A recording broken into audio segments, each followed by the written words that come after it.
Hello बच्चों, welcome to scoring academy. आज हम इस वीडियो में प्रैक्टिस 1.3 का पार्ट 1 सॉल्यूशन सॉल्व करने वाले हैं। इस वीडियो में मैं आपको प्रैक्टिस 1.3 के questions step by step easy method से समझाने वाला हूं, ताकि आप इस प्रैक्टिस सेट के सभी क्वेश्चंस खुद से कॉन्फिडेंटली सॉल्व कर सको। इसलिए इस वीडियो को आप एंड तक जरूर देखिए। तो चलिए स्टार्ट करते हैं क्वेश्चन नंबर 1 से।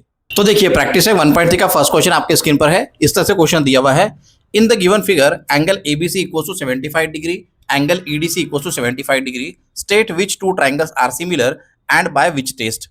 Also write the similarity of these two triangles by 1-to-1 correspondence. तो यहाँ पे इस तरह से क्वेश्चन दिया और आप देख सकते हैं यहाँ पे एक ट्राइंगल है और ट्राइंगल एबीसी के अंदर एक और ट्राइंगल दिया है, ट्राइंगल टीडी। इस तरह से दो ट्राइंगल दिए हुए हैं और यहाँ पे हमारे पास में एंगल एबीसी जो है 75 डिग्री दिया हुआ है और एंगल ईडीसी जो है 75 डिग्री दिया हुआ है। और हमें ये चेक करके बताना है कि इन टू ट्राइंगल्स में से, या फिर हम लोग बोल सकते हैं इस ट्राइंगल्स में से, एडजॉइनिंग फिगर में से कौन से दो ट्राइंगल जो है एक दूसरे के साथ में सिमिलर। तो आप देख सकते हैं हमारे पास में यहाँ पे टू एंगल्स दिए हुए हैं, तो हम लोग यहीं से स्टार्ट करेंगे। यहाँ लिखेंगे आगे में in triangle ABC and triangle EDC, in triangle ABC and triangle EDC हमें यहाँ पे जो है दो ट्राइंगल्स को, किसी भी टू ट्राइंगल्स को जो है सिमिलर बताना है। ठीक है, उसके बाद में यहाँ पे लिखेंगे angle ABC is congruent to angle EDC. ठीक है, आप देख सकते हैं यहाँ पे एंगल एबीसी और एंगल ईडीसी कॉन्ग्रुएंट हो जाएंगे। क्यों कॉन्ग्रुएंट हो जाएंगे? क्योंकि दोनों भी जो है 75 डिग्री के हैं। तो यहाँ पे रीजन लिखना पड़ेगा हमको, ईच मेजर 75 डिग्री। ठीक है, इस तरह से आपको ये रीजन लिखना पड़ेगा। तो हमें यहाँ पे triangle ABC and triangle EDC में एक पेयर जो है कॉन्ग्रुएंट मिल गया, एक और पेयर हमको कॉन्ग्रुएंट बताना पड़ेगा। तो आप देख सकते हैं यहाँ पे ट्राइंगल एबीसी में वर्टेक्स सी और वैसे ही ट्राइंगल ईडीसी में वर्टेक्स सी, ये दोनों कॉमन दिख रहे हैं। तो यहाँ पे लिखेंगे हम लोग angle ACB is congruent to angle ECD. यहां लिखेंगे ECD। ठीक है, यहां पर रीजन बताना पड़ेगा और यहां लिखेंगे कॉमन एंगल्स। इस तरह से ये इसका रीजन हो जाएगा। ये कॉमन एंगल्स है, इस वजह से ये कॉन्ग्रुएंट हो रहे हैं। अब आप देख सकते हैं फर्स्ट पेयर हमें ये मिल गया है, ABC is congruent to EDC, और सेकंड पेयर हमको मिल रहा है ACB is congruent to ECD। फिर यहां लिखेंगे therefore by double A test of similarity, by double A test of similarity, triangle ABC, यहां पे लिखा मैंने triangle ABC is similar to triangle EDC. यहां लिखेंगे ईडीसी। इस तरह से आपको इस क्वेश्चन को सॉल्व करना है। देखो फिर से एक बार मैं रिपीट कर दे रहा हूं। तो यहां पे इस क्वेश्चन में अपने पास में टू एंगल्स दिखे थे, एंगल बी दिया था 75 डिग्री और एंगल डी दिया था 75 डिग्री, और हमें यह बताना था क्या इस ट्राइंगल में कौन से दो ट्राइंगल जो है सिमिलर है। तो यहाँ पे हम लोग स्टार्ट कर रहे हैं इस तरह से, in triangle ABC and triangle EDC, यहाँ पे दो ट्राइंगल को सिमिलर बताएंगे। उसमें से आप देख सकते हैं ऑलरेडी एंगल बी और एंगल डी जो है 75 डिग्री के दिए हुए, तो हमने फर्स्ट पेयर ये ले लिए, यहाँ पर रीजन बता दिए, ईच में 75 डिग्री, यहाँ पर रीजन लिखना जरूरी है। उसके बाद में सेकंड पेयर हमें कॉमन एंगल का मिल रहा है, angle ACB is congruent to angle ECD, यहाँ पर रीजन लिख दिए कॉमन एंगल्स। फिर यहाँ पे दोनों पेयर मिल गए हैं, फिर यहाँ पर डबल टेस्ट अप्लाई कर लेंगे। तो यहाँ लिखेंगे therefore by double A test of similarity triangle ABC similar to triangle ECD EDC. इस तरह से आपको ये क्वेश्चन को कंप्लीट करना है। आप स्क्रीनशॉट ले लो, हम लोग सेकंड क्वेश्चन स्टार्ट करते हैं। तो देखिए क्वेश्चन नंबर 2 आपके स्क्रीन पर है। इस तरह से क्वेश्चन दिया हुआ है, are the triangles in the figure similar, if yes by which test. तो अपने पास में यहाँ पे क्वेश्चन नंबर 2 में टू ट्रायंगल्स दिए हैं। फर्स्ट ट्रायंगल दिया है PQR, सेकंड ट्रायंगल दिया है LMN, और हमें इन दोनों ट्रायंगल्स को ये चेक करके बताना है कि ये सिमिलर है या नहीं है। अगर सिमिलर है तो कौन से टेस्ट से सिमिलर है। तो आप देख सकते हैं ट्रायंगल PQR में PQ दिया है 6, QR दिया है 8 और PR दिया है 10। वैसे ही LMN ट्रायंगल में LM दिया है 3, MN दिया है 4 और LN दिया है 5। तो सबसे पहले क्या करेंगे, इन दो ट्रायंगल्स के जो साइड्स की वैल्यू है वो हम लोग सॉल्यूशन में गिवन करके लिख देंगे। तो यहाँ पर लिखेंगे आंसर में given PQ equals to 6, QR equals to 8, then PR equals to 10, then उसके बाद में एलिमेंट ट्रायंगल के साइड्स की वैल्यू लिखेंगे। तो ये हो जाएगा LM equals to 3, then MN equals to 4 and LN equals to 5। LN equals to 5। इस तरह से ये ऑल 6 साइड जो है दोनों ट्रायंगल के मैंने यहाँ पे वैल्यू लिख दिया है, जो कि ऑलरेडी दिया हुआ है क्वेश्चन के ट्रायंगल में। ठीक है, अब यहाँ पे लिखेंगे in triangle PQR and triangle LMN। इस तरह से आपको लिखना है, in triangle PQR and triangle LMN। उसके बाद में यहाँ लिखेंगे अब देखो यहाँ पे जो है हमें इन दोनों ट्रायंगल को सिमिलर बताना है, तो आप देख सकते हैं दोनों ट्रायंगल के ऑल थ्री साइड्स की वैल्यू दी हुई है। तो यहाँ पे पॉसिबिलिटी है कि ट्रिपल एस टेस्ट यहाँ पे लगेगा, है ना। ट्रिपल एस टेस्ट से जो है हम लोग इन दोनों ट्रायंगल को सिमिलर बताते हैं। तो दोनों ट्रायंगल को सिमिलर बताने के लिए जब ट्रिपल एस टेस्ट अप्लाई करेंगे तो आपको क्या करना पड़ेगा, जो पीक्यूआर ट्रायंगल के करस्पॉन्डिंग साइड्स है और जो एलिमेंट ट्रायंगल की जो करस्पॉन्डिंग साइड्स है उनका हमको रेशियो फाइंड करना पड़ेगा और चेक करना पड़ेगा कि पीक्यूआर ट्रायंगल के करस्पॉन्डिंग साइड्स और एलिमेंट ट्रायंगल के करस्पॉन्डिंग साइड्स का रेशियो अगर इक्वल आ जाता है तो हम लोग ऐसे बोल सकते हैं by triple S test PQR triangle is similar to triangle LMN. तो यहाँ पर लिखेंगे पहले corresponding side PQ upon LM, PQ upon LM। तो PQ कितना दिया हुआ है 6 और LM कितना दिया है 3, तो यहाँ लिखेंगे 6 अपॉन 3। सॉल्व करेंगे तो ये हो जाएगा 3 1 जा और ये हो जाएगा 3 2 जा, तो हमें रेशियो मिल रहा है 2 अपॉन 1। इसे इक्वेशन 1 से डिनोट कर देते हैं, ठीक है। तो PQ अपॉन LM का जो रेशियो है कितना मिल रहा है 2 अपॉन 1। वैसे ही QR अपॉन MN लिखेंगे, यहाँ लिखते हैं QR अपॉन MN। तो QR कितना दिया है 8 और MN कितना है 4, तो ये हो जाएगा 8 अपॉन 4। ये हो जाएगा 4 1 जा और ये हो जाएगा 4 2 जा। अगेन यहाँ पे रेशियो कितना आ रहा है 2 अपॉन 1, इसे इक्वेशन नंबर 2 दे देते हैं। वैसे ही थर्ड रेशियो फाइंड करेंगे तो थर्ड रेशियो कैसा लिखना पड़ेगा, PR अपॉन LN। तो यहाँ लिखते हैं PR अपॉन LN। तो PR कितना दिया है 10, आप देख सकते हैं, तो यहाँ पे लिखेंगे 10 और LN कितना दिया है 5, तो यहाँ लिखेंगे 5। तो ये हो जाएगा 5 1 जा और ये हो जाएगा 5 2 जा। तो अगेन रेशियो कितना आ रहा है 2 अपॉन 1, इसे इक्वेशन नंबर 3 से डिनोट कर देते हैं। तो इस तरह से आपको ये ऑल थ्री रेशियो जो है करस्पॉन्डिंग साइड्स की यहाँ पर लिख लेना है, जिसकी वैल्यू आप देख सकते हैं सेम आ रही है 2 अपॉन 1 2 अपॉन 1 2 अपॉन 1, ठीक है। अब इक्वेशन 1 2 और 3 तीनों को जो है कंपेयर करेंगे, तो यहाँ लिखेंगे from equation 1 2 and 3, from equation 1 2 and 3 क्या मिल रहा है हमें कंपेयर करने पे, PQ upon LM equals to QR upon MN equals to PR upon LN। ये तीनों रेशियो को हमको इक्वल लिखना है, तो यहाँ लिखेंगे PQ upon LM equals to QR upon MN equals to PR upon LN, PR upon LN। इस तरह से ये तीनों रेशियो इक्वल हो गए इक्वेशन नंबर 1 2 और 3 को कंपेयर करने पे। अब उसके बाद में यहाँ लिखेंगे कि जब कभी किसी दो ट्रायंगल में करस्पॉन्डिंग साइड्स के ऑल थ्री रेशियोज आप देख सकते हैं अगर इक्वल हो जाते हैं तो हम लोग ऐसे बोल सकते हैं by triple S test of similarity triangle PQR is similar to triangle LMN। तो यहाँ लिखेंगे therefore by triple S test of similarity, by triple S test of similarity triangle PQR is similar to triangle LMN।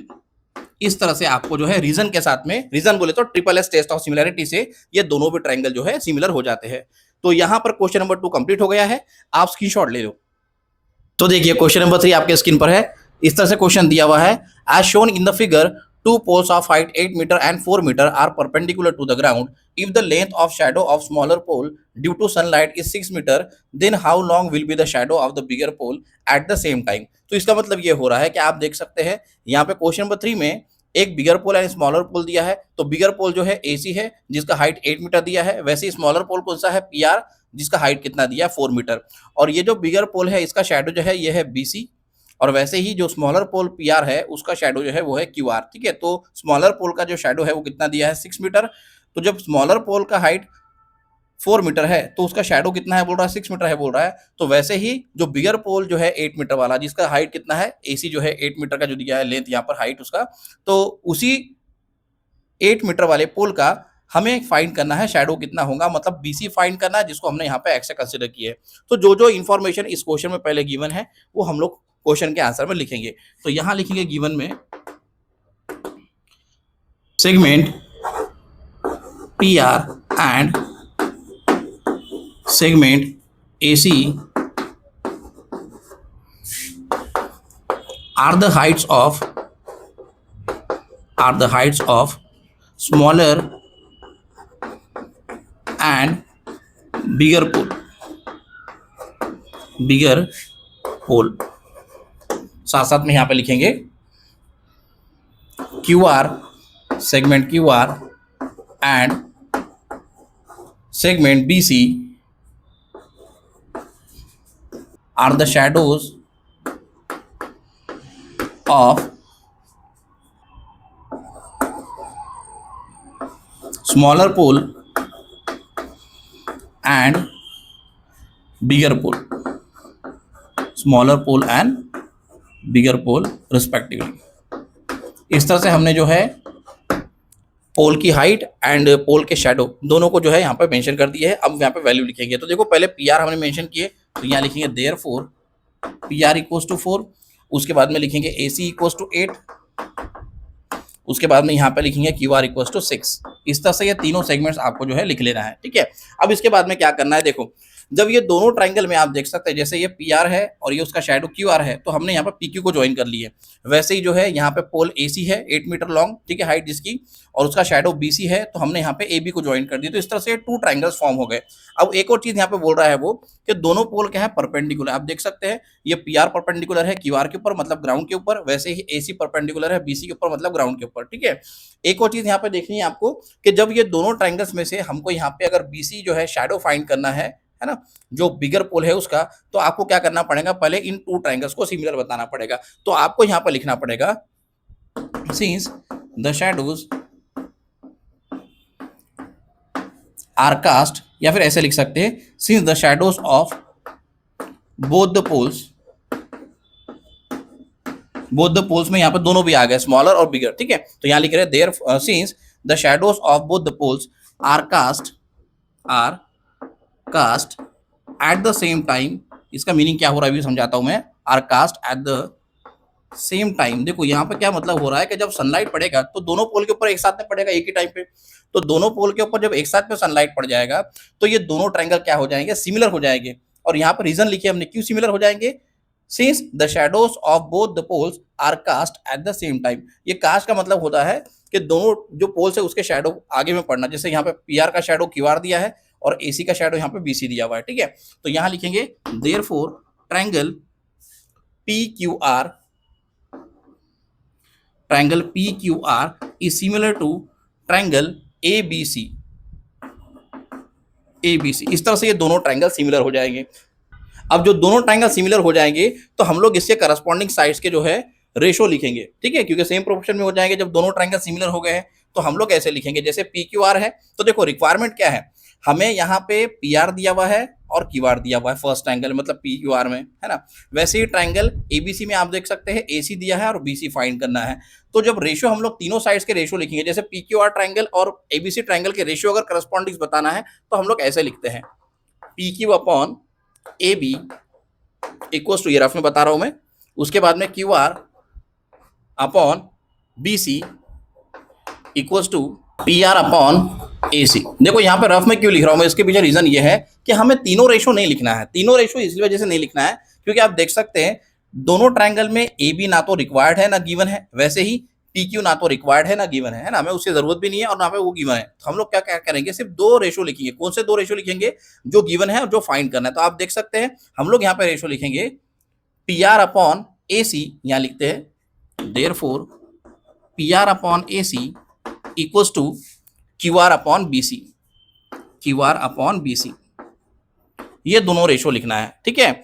हमें P Q upon A B जो है required भी नहीं है और ना तो गिवन है, तो वो लिखने की जरूरत नहीं है। हमें क्या लिखना है, P R upon A C equals to Q R upon B C. तो ये 2 रेशो इक्वल क्यों हो रहे हैं, क्योंकि दोनों ट्रायंगल सिमिलर हो गए हैं। और दोनों ट्रायंगल सिमिलर क्यों हो गए हैं, क्योंकि दोनों ट्रायंगल में जो पोल्स है, बिगर पोल और स्मॉलर पोल, उनके जो शैडो है वो सेम टाइम पे कास्ट हो रहे हैं। इस वजह से जो है दोनों ट्रायंगल सिमिलर हो गए। मैंने सब यहाँ पे रीजन लिख दिया है। अब यहाँ पे रीजन लिखना पड़ेगा कि दोनों रेशो इक्वल क्यों हो रहे हैं। तो यहाँ पे लिखेंगे रीजन करस्पॉन्डिंग, यहाँ लिखेंगे corresponding sides of similar triangles are in same proportion। ये आपको रीजन यहाँ पर लिखना पड़ेगा, सेम प्रोपोर्शन। इसके बाद में वैल्यू पुट करेंगे और हमें क्या फाइंड करना है, बीसी फाइंड करना है, तो बीसी फाइंड करेंगे। चलो फटाफट से आप पी आर और एसी की वैल्यू लिख लेते हैं। तो पी आर कितना है, 4 है, यहाँ 4 लिखेंगे। एसी हमारे पास में 8 दिया हुआ है, इक्वल टू क्यू आर कितना दिया है, देखो 6 मीटर, तो यहाँ 6 लिखेंगे और बीसी हमको फाइंड करना है, ठीक है। चलो इसको मैं यहाँ पे कंटिन्यू करता हूँ, यहाँ पे लिख लेते हैं, थोड़ा स्पेस नहीं है वहाँ पे, थोड़ा सा इसको यहाँ पे कंटिन्यू कर लेते हैं। तो देखो यहाँ क्रॉस मल्टीप्लाई करेंगे अब, तो ये BC इंटू 4 कितना हो जाएगा, 4BC इक्वल टू ये 6 × 8 हो जाएगा, तो यहाँ पे मैं 6 × 8 इसको ऐसा लिख लेता हूँ पहले, ठीक है। उसके बाद 4 को तो राइट साइड में लेके जाएंगे, तो ये हो जाएगा BC इक्वल टू 6 × 8/4। फर्दर इसे सॉल्व करेंगे तो ये हो जाएगा 4 1 जा और ये हो जाएगा 4 2 जा। तो देखो क्या हो रहा है, 6 × 12/1 मतलब 12। तो यहाँ पे लिखेंगे therefore BC equal to 12, BC equal to 12, ठीक है। तो हमें क्या फाइंड करने बोला था, ये जो बिगर पोल है AC, इसका शैडो फाइंड करने बोला था BC जी को, जो कि इतना मिल रहा है 12 मिल रहा है। तो लास्ट में यहाँ पे लिख देते हैं therefore the shadow of bigger pole is 12 metre long, 12 metre long. इस तरह से आपको ये क्वेश्चन कंप्लीट करना है। आई होप आपको ये क्वेश्चन समझ में आया होगा। आप स्क्रीनशॉट ले लो, हम लोग नेक्स्ट क्वेश्चन कंटिन्यू करते हैं। तो देखिए क्वेश्चन नंबर 4 आपके स्क्रीन पर है। इस तरह से क्वेश्चन दिया हुआ है, in triangle ABC AP perpendicular to BC, BQ perpendicular to AC, BPC are collinear, AQC are collinear, then prove that triangle CPA is similar to triangle CQB if AP equals to 7, BQ equals to 8, BC equals to 12, then find AC। तो आप देख सकते हैं यहाँ पे हमें क्या करना है, यहाँ पे कुछ इन्फॉर्मेशन दिया है, जैसे कि AP जो है परपेंडिकुलर है BC के ऊपर, वैसे ही BQ परपेंडिकुलर है AC के ऊपर। उसके बाद में यहाँ पे ट्राइंगल CPA और ट्राइंगल CQB, ये दो ट्राइंगल को हमको सिमिलर बताना है। उसके बाद में AP 7, BQ 8, BC 12, इस तरह से ये 3 सेगमेंट्स की वैल्यू दी हुई है और हमें AC फाइंड करना है। तो ये सेगमेंट जो है, जैसे कि AC हमको फाइंड करने बोल रहा है, तो AC फाइंड तभी कर सकते हैं हम लोग जब ये 2 ट्राइंगल्स को हम लोग सिमिलर बताएंगे, ठीक है। तो आगे लिखते हैं यहाँ पे गिवन में जो जो सेगमेंट्स दिए वो लिख देंगे सॉल्यूशन में। गिवन में क्या क्या है यहाँ पे लिखेंगे, AP equals to 7, BQ equals to 8, then BC equals to 12।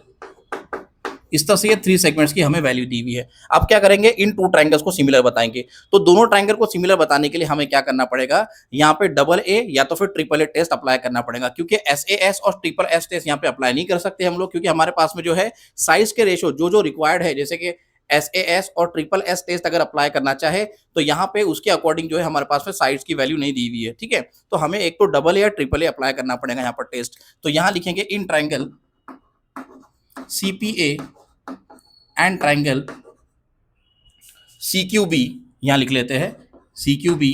अब फर्स्ट पेयर देखो कहां से मिलेगा हमें, देखो यहां पे क्या दिया है, BQ दिया है परपेंडिकुलर AC के ऊपर, तो आप देख सकते हैं यहाँ पे 90 डिग्री एंगल फॉर्म होगा, मतलब ट्राइंगल CQB में आप देख सकते हैं CQB में ट्राइंगल हो जाएगा एंगल Q 90 डिग्री, और वैसे ही CPA में एंगल हो जाएगा P 90 डिग्री। तो यहाँ पे लिखेंगे in triangle CPA and triangle CQB angle APC is congruent to angle CQB।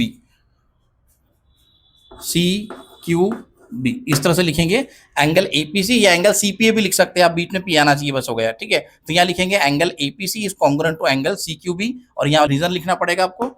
Reason लिख लेंगे each measure 90 degree, each measure 90 degree. इस तरह से ये फर्स्ट पेयर हमको मिल जाएगा, ठीक है।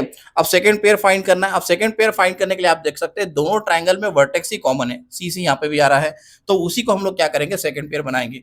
तो यहाँ लिखेंगे जैसे एंगल ट्राइंगल CPA है, तो यहाँ पर लिख लेता हूं मैं angle ACP is congruent to angle BCQ। ये हमारा सेकंड पेयर हो जाएगा, ठीक है। इस तरह से आपको सेकंड पेयर लिखना है, क्योंकि वर्टेक्स ही कॉमन आ रहा है दोनों ट्रायंगल में, आप देख सकते हैं। तो यहाँ पे एंगल हो जाएगा ACP is congruent to angle BCQ। यहाँ पे रीजन लिखेंगे कॉमन एंगल्स, यहाँ पे लिखेंगे कॉमन एंगल्स। इस तरह से हमें ये 2 पेयर यहाँ पे मिल रहे हैं, थर्ड पेयर हमको नहीं मिल रहा है, ठीक है। मतलब यहाँ पे 2 पेयर ही बताना है आपको। एक फर्स्ट पेयर हो गया APC is congruent to CQB each measure 90 degree, और सेकंड पेयर हो गया ACP is congruent to BCQ। फिर यहाँ लिखेंगे therefore by AA test of similarity triangle CPA is similar to triangle CQB।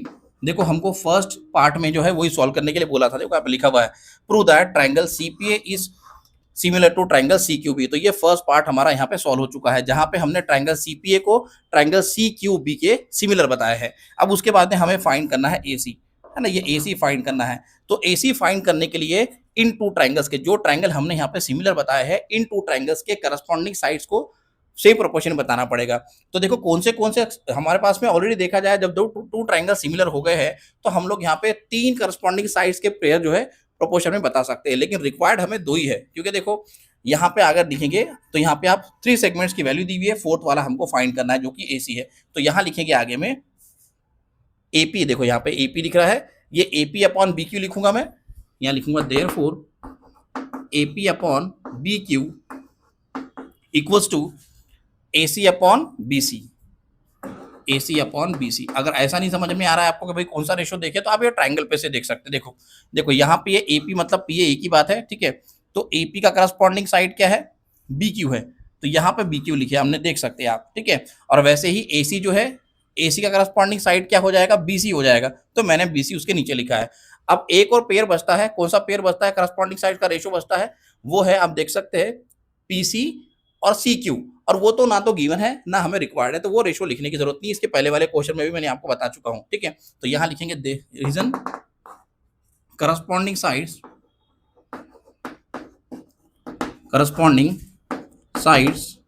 Of similar triangles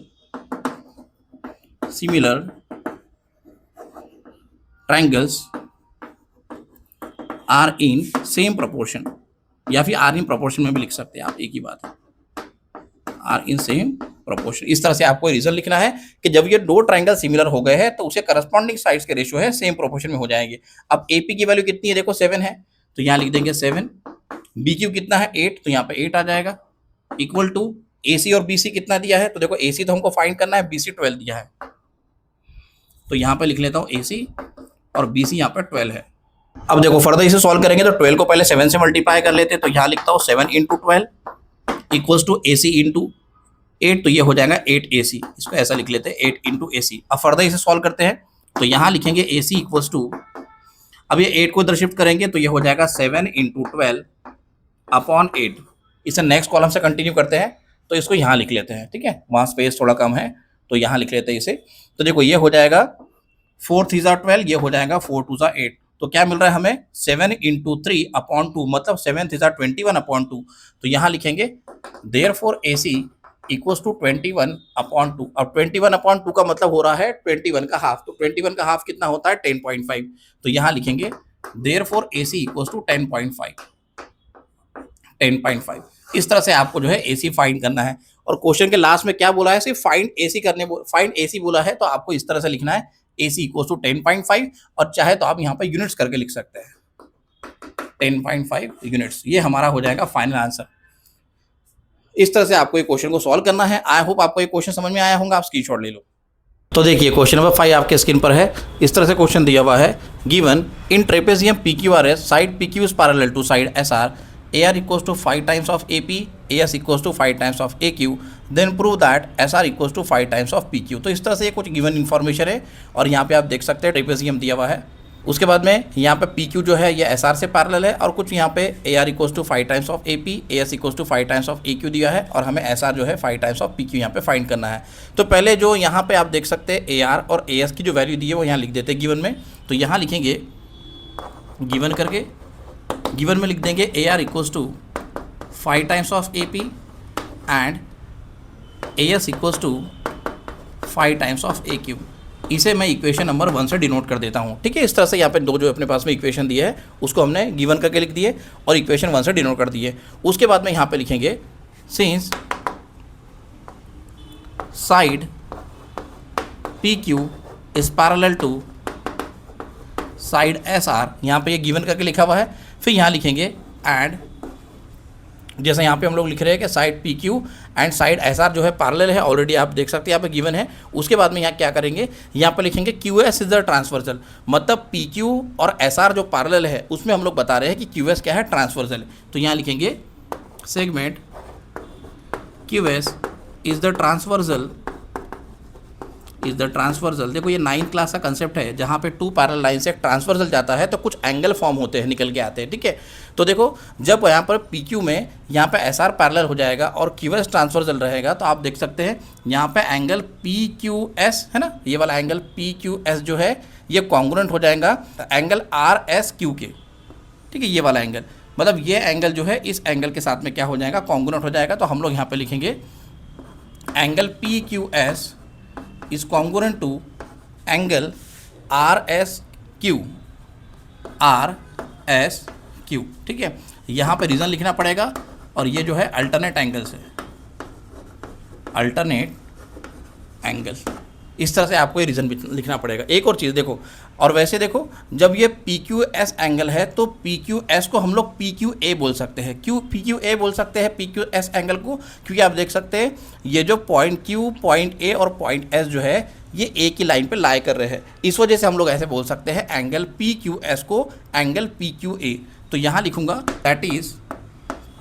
that is करके लिख लेते हैं, एंगल पी क्यू एस को मैं एंगल पी क्यू ए लिख रहा हूँ is congruent to as it is, और एंगल आर एस क्यू, देखो एंगल आर एस, ये क्यू जो है उसको मैं आर एस ए लिखूंगा, आर एस ए। ठीक है, एंगल आर एस ए, यहाँ पे ऐसे रीजन करके लिख सकते हैं आप, because Q A S R collinear, Q A S R collinear. ठीक है, क्योंकि तीनों पॉइंट क्यू ए और एस ए की लाइन पे लाई कर रहे हैं, इस वजह से हम लोग इस तरह से पी क्यू एस को पी क्यू ए लिख सकते हैं, और वैसे ही आर एस क्यू को हम लोग आर एस ए लिख सकते हैं। इसे दे देंगे इक्वेशन नंबर 2। ठीक है, उसके बाद में यहाँ लिखेंगे इन ट्रायंगल पी क्यू ए, ये ऊपर वाला ट्रायंगल आप देख सकते हैं, उसको ओवरराइट करके दिखा रहा हूँ, in triangle P Q A and triangle, ये नीचे वाला ट्रायंगल, ये आर एस ए, ये वाला देखो उसको ओवरराइट करके दिखा रहा हूँ मैं आपको, आर एस ए, ये वाला ट्रायंगल। ठीक है, आर एस ए है ना। अब ये दो ट्रायंगल को सिमिलर बताएंगे, और सिमिलर बताने के लिए हमको टेस्ट अप्लाई करना पड़ेगा। ठीक है, तो देखो यहाँ लिख रहे हैं in triangle P Q A and triangle R S ए, यहाँ लिखता हूँ फ्रॉम इक्वेशन नंबर 1। देखो एक पेयर तो यहीं से मिल रहा है, आप देख सकते हैं, ये देखो पी क्यू ए में एंगल पी क्यू ए, और वैसे ही ट्रायंगल आर एस ए में एंगल आर एस ए, तो एक पेयर हमको इक्वेशन नंबर 2 से मिल रहा है। तो यहाँ लिखेंगे from equation number 2 first pair, यहाँ लिखेंगे angle P Q A is congruent to angle R S A. एक पेयर हमको यहीं से मिल गया, अब एक और पेयर हमको यहाँ पर देखना पड़ेगा। तो देखो ट्रायंगल पी क्यू ए में आप देख सकते हैं एंगल पी ए क्यू, ये वाला एंगल, और वैसे ही ट्रायंगल आर एस ए में एंगल आर ए एस है ना, ये एंगल आर एस ए में एंगल आर ए एस, ये दोनों एंगल एक दूसरे के कॉन्ग्रुएंट हो जाएंगे। तो यहाँ सेकंड पेयर लिखते हैं angle P A Q is congruent to angle R A S, angle R A S. अब आप देख सकते हैं फर्स्ट पेयर ये हमने लिख दिया, सेकंड पेयर ये लिख दिए। अब यहाँ पे डबल ए टेस्ट लगा देंगे, तो यहाँ लिखेंगे therefore by double A test of similarity, by double A test of similarity. उसके बाद में यहाँ पे आगे लिखेंगे triangle P Q A is similar to triangle R S A, triangle P Q A is similar to triangle R S A. अब ये दो ट्रायंगल हमने सिमिलर बता दिए हैं, है ना, ये वाला फर्स्ट ट्रायंगल और ये वाला सेकंड ट्रायंगल, ये ऊपर नीचे दोनों ट्रायंगल को हमने सिमिलर बता दिए। अब जब सिमिलर बता दिए हैं तो दोनों ट्रायंगल्स के जो करस्पॉन्डिंग साइड्स के रेशो है वो क्या हो जाएंगे, सेम प्रोपोर्शन में। तो यहाँ पे आगे लिखेंगे उनके रेशो, देखो यहाँ पे ट्रायंगल का नाम जिस तरह से लिखा है उसके अकॉर्डिंग हम रेशो लिखेंगे। तो देखो यहाँ लिखेंगे P Q upon R S, देखो मैं ऐसा और अंडरलाइन करके दिखाता हूँ, P Q upon R S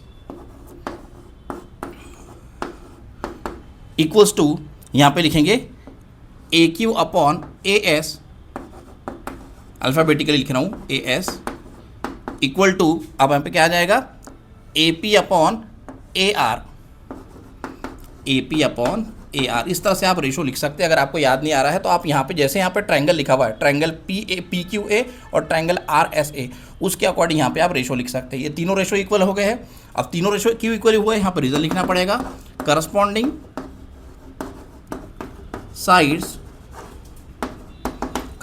sides of similar triangle, corresponding sides of similar triangles are in proportion, are in same proportion लिखो या प्रोपोर्शन लिखो, एक ही बात है, आर इन प्रोपोर्शन। इस तरह से आपको लिख लेना है, ठीक है। अब यहाँ पे वैल्यू पुट करेंगे। देखो अब यहाँ पे अपने पास में इक्वेशन नंबर 1 में ए आर की value 5 times of A P है, तो हम लोग इस ए आर के जगह आप देख सकते हैं क्या लिख सकते हैं 5 टाइम्स ऑफ ए पी, और वैसे ही इक्वेशन 1 से देखो ए एस के जगह ये रहा AS, इस AS का जगह हम लोग क्या लिख सकते हैं 5 टाइम्स ऑफ AQ। अब यहाँ लिखेंगे, यहाँ पे लिखता हूँ मैं, कंटिन्यू करता हूँ। फ्रॉम इक्वेशन नंबर 1 है ना, ये इस इक्वेशन में फ्रॉम इक्वेशन नंबर 1 क्या मिल जाएगा हमें, AR equals to 5 times of AP। तो यहाँ पे AR का जगह 5 टाइम्स ऑफ AP हो जाएगा, PQ upon RS as it is रहेगा। तो यहाँ लिखता हूँ PQ upon RS equals to AQ upon AS का जगह क्या हो जाएगा 5 टाइम्स ऑफ AQ। तो यहाँ पे 5 टाइम्स ऑफ AQ लिख लेते हैं, और वैसे ही AP एज इट इज़ रहेगा, और यहाँ पे AR की जगह क्या आ जाएगा आप देख सकते हैं 5 times of AP, 5 times of AP। अब यहाँ से AQ कैंसिल आउट हो जाएगा, AP कैंसिल आउट हो जाएगा, तो क्या रहेगा 1/5 जो कि इसके इक्वल है PQ अपॉन RS के। तो हम लोग ऐसे लिख सकते हैं PQ upon RS equals to 1/5। इसको यहाँ पे फर्दर सॉल्व करेंगे तो ये हो जाएगा 5 times of PQ equals to RS। तो यहाँ लिखता हूँ RS equals to 5 times of PQ, RS equals to 5 times of PQ। अब आप देख सकते हैं वही हमको यहाँ पे प्रूफ करने के लिए बोला गया था, ठीक है। तो इस तरह से आपको इस क्वेश्चन को प्रूफ करना है। यहाँ पे लिख देंगे हेंस प्रूव्ड, यहाँ पे बराबर आप प्रॉपर लिख लेना इसको अच्छे से, यहाँ पे लिख लेंगे step by step hence proved. इस तरह से ये क्वेश्चन सॉल्व होता है। आई होप आपको ये क्वेश्चन समझ में आया होगा, आप स्क्रीनशॉट ले लो। तो यहाँ प्रैक्टिस है 1.3 का पार्ट 1 सॉल्यूशन कंप्लीट होता है। नेक्स्ट वीडियो में हम लोग प्रैक्टिस है 1.3 के रिमेनिंग क्वेश्चन कंप्लीट करने वाले हैं। अगर आपको वीडियो पसंद आया तो वीडियो को लाइक और शेयर करो, और चैनल को सब्सक्राइब जरूर कर लो। मिलते हैं नेक्स्ट वीडियो में।